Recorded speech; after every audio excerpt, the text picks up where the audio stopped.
दिनांक 13 अगस्त 2022 को कक्षा 1 में हिंदी व गणित के कालांश में हमें क्या क्या कराना है, चलिए देख लेते हैं। सबसे पहले हिंदी का पहला कालांश, जिसमें है मौखिक कहानी सुनना एवं सरल चर्चा। 40 मिनट का कालांश है। तैयारी है इसके लिए कि अनोखी दोस्ती आधारशिला क्रियान्वयन संदर्शिका में जो कहानी दी गई है उसको पढ़ लें। चर्चा के लिए प्रश्नों का चयन पहले से ही कर लें। शिक्षक के लिए मुख्य बात है कि बच्चों को अपनी भाषा और बातचीत करने के भरपूर मौके दें। यदि बातचीत में कोई ऐसा शब्द आता है जो अधिकतर बच्चे नहीं जानते तो उसका सही अर्थ उनको स्पष्ट करने का प्रयास करें। मौखिक कहानी के लिए 20 से 25 मिनट है। कालांश की शुरुआत एक छोटी कविता से करें, बच्चों को सहज करें।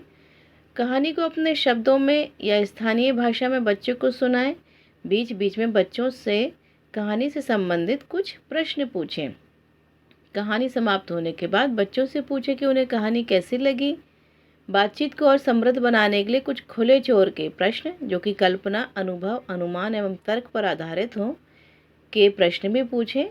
खुले छोर के प्रश्नों का उद्देश्य बच्चों के चिंतन कौशल को विकसित करना है, इसलिए बच्चों के जवाबों को सही और गलत में बांटकर देखने से बचें और उनके हर उत्तर को स्वीकार करते हुए उनका प्रोत्साहन करें।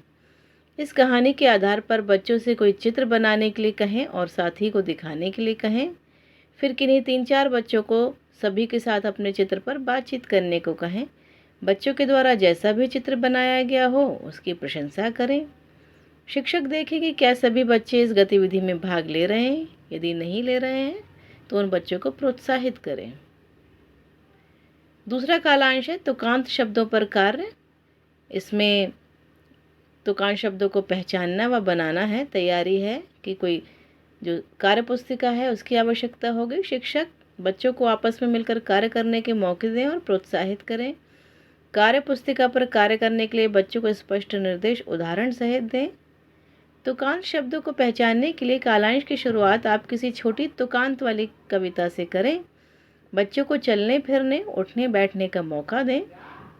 इसके लिए 5 से 7 मिनट का समय दें। दिन 1 से 5 तक की गई किसी भी गतिविधि को बच्चों के साथ फिर से करवाएं और आप अपने मन में भी तुकांत शब्दों को केंद्र में रखकर कोई गतिविधि करवा सकते हैं। लेखन के लिए सभी बच्चों से कार्य पुस्तिका के पाठ 12 पर कार्य करने को कहें और आवश्यकता अनुसार उनकी सहायता करें। इसके पश्चात आप इस सप्ताह के गृह कार्य को करने के निर्देश बच्चों को उदाहरण सहित दें। शिक्षक देखें कि सभी बच्चे कार्य पुस्तिका में पूरी तरह से कार्य करें। यदि नहीं कर पा रहे हैं तो उनको निर्देशित करें और कार्य पूरा करने के लिए प्रोत्साहित करें।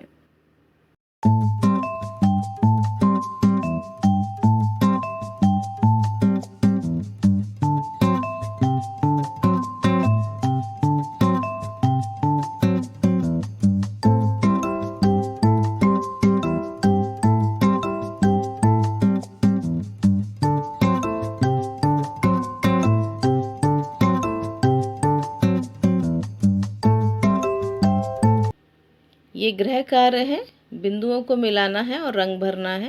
ये गृह कार्य भी देना है, शनिवार है, बच्चों को गृह कार्य देना है संडे के लिए। इसमें बिंदुओं को मिलाएं और रंग भरें। खाने वाली चीज़ों पर सही निशान लगाएं। चित्रों के नाम अपने घर के सदस्यों को बताएं और अपनी पसंद के फल का चित्र बनाएं। तीसरा कालांश है शब्दों को आकृति के रूप में पढ़ना। मेरी कक्षा, इसमें तैयारी है कि कागज़ और मार्कर की आवश्यकता होगी। कागज़ की बहुत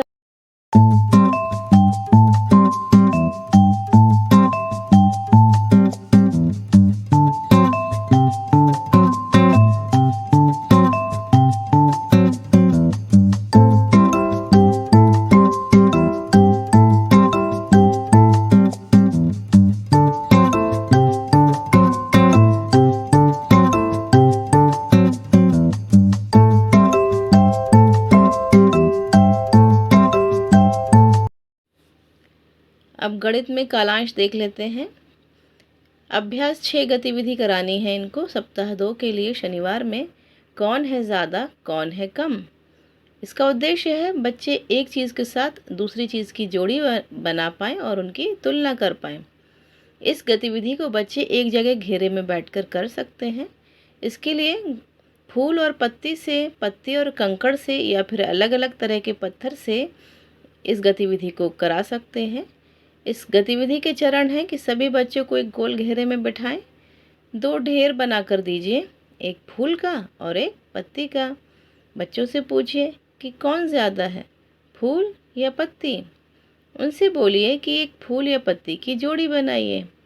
अंत में बताएं कि कौन सी चीज़ बच गई जिसकी जोड़ी नहीं बनी। ये काम दूसरे बच्चों को भी अलग अलग संख्या के फूल और पत्ती से करने दीजिए। फिर बच्चों को बोलिए कि जिसकी जो चीज़ बच गई है, जोड़ी नहीं बनी है, वो चीज़ ज़्यादा थी। इस प्रकार आप बच्चों को बता सकते हैं कि हम कैसे पहचानें कौन सी चीज़ कम है और कौन सी ज़्यादा। इस प्रक्रिया को कई बार करिए ताकि हर बच्चे को मौका मिले। अब दूसरा कालांश गणित में है, वो है कार्यपत्रक का। चलिए वो कार्यपत्रक देख लेते हैं।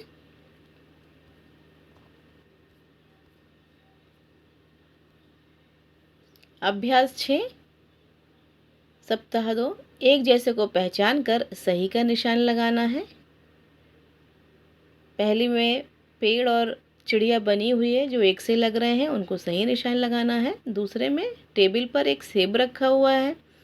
तीसरे में बस पर एक छोटी बिल्ली है और चौथे में कार में बलून्स बंधे हुए हैं। तो इस चारों को अलग अलग पहचान कर निशान लगाना है। इसके बाद तीसरे कालांश में फिर वही जो पहले कालांश में कार्य किया है उसका रिवीजन करना है, फिर से वही गतिविधि करनी है।